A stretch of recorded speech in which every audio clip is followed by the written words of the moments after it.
Welcome to today's show, Successful Refugees and Immigrants Leading the Way, Part 12 of a multi-part series, The Pioneer of Modern Philanthropy, Andrew Carnegie. For various reasons throughout history, people have been forced to leave their homelands and find refuge in other countries, thus allowing them to rebuild their lives and reclaim their dignity. Others have voluntarily migrated to other nations simply for better educational or economic opportunities. There are countless stories of those overcoming many adversities and succeeding in enhancing their new surroundings with their immense skills and talents. Many have made notable contributions to their adopted countries in the fields of art, economics, education, science, sports, etc. In this series, Successful Refugees and Immigrants Leading the Way, we will profile prominent individuals who have enriched the nations to which they have arrived and contributed to the greater good of our world.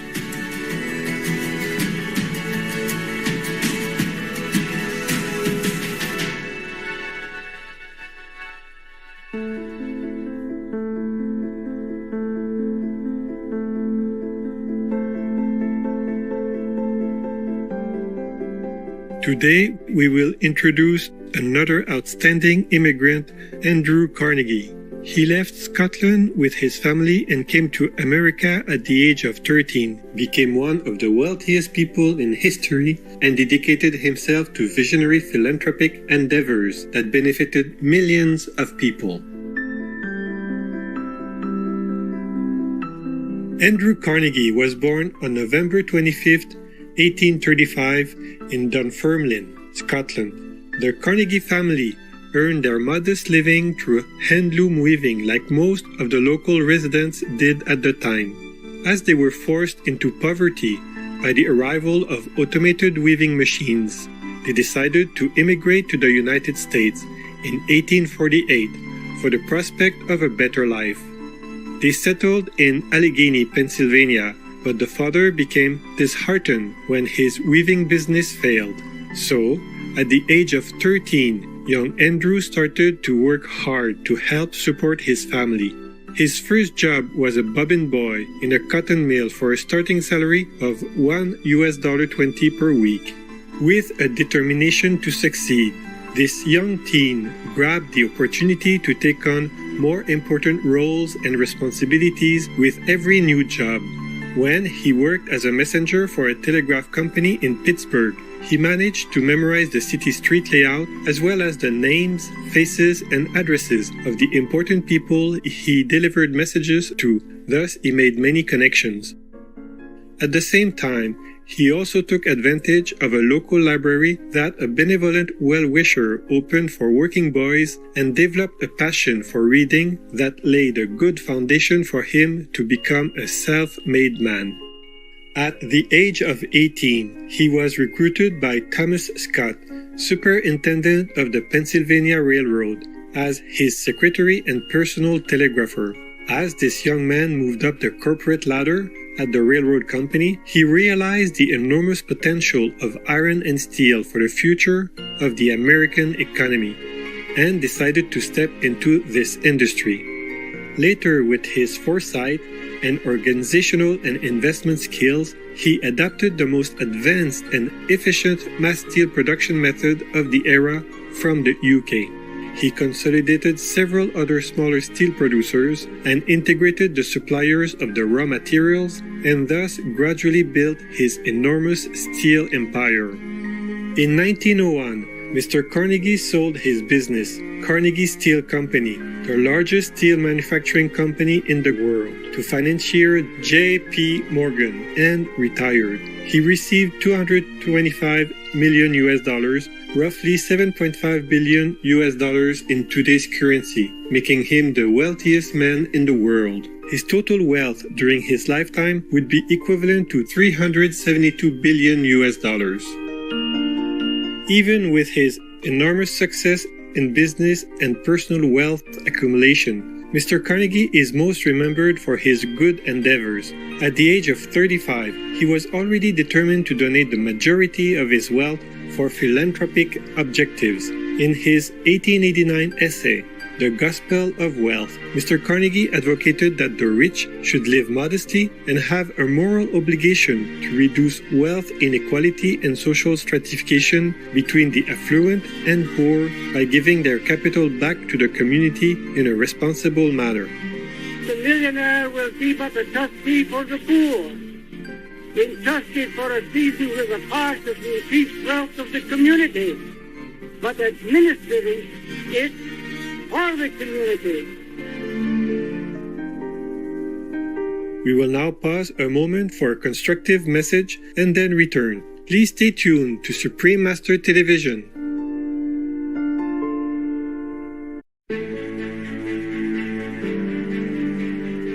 Welcome back to Successful Refugees and Immigrants Leading the Way, Part 12 of a multi-part series, The Pioneer of Modern Philanthropy, Andrew Carnegie on Supreme Master Television.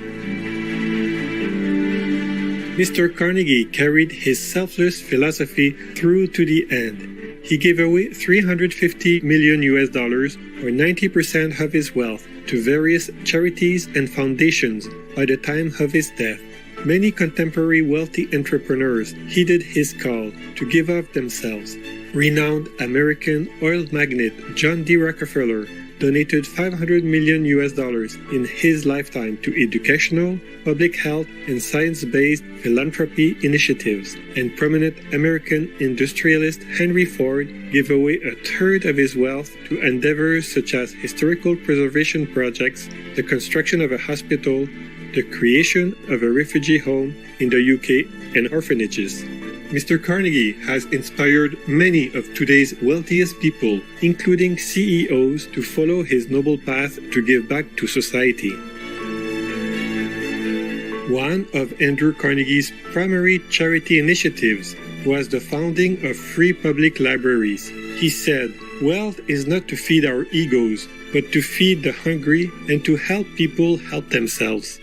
He contributed $56 million to build 2,509 libraries around the world, of which 1,679 were built in the United States, with 70% in small towns. He thus helped construct the foundation of American literacy. Mr. Carnegie sponsored public libraries because he wanted anyone with the aspiration to prosper and be educated, especially women and children, to have access to books.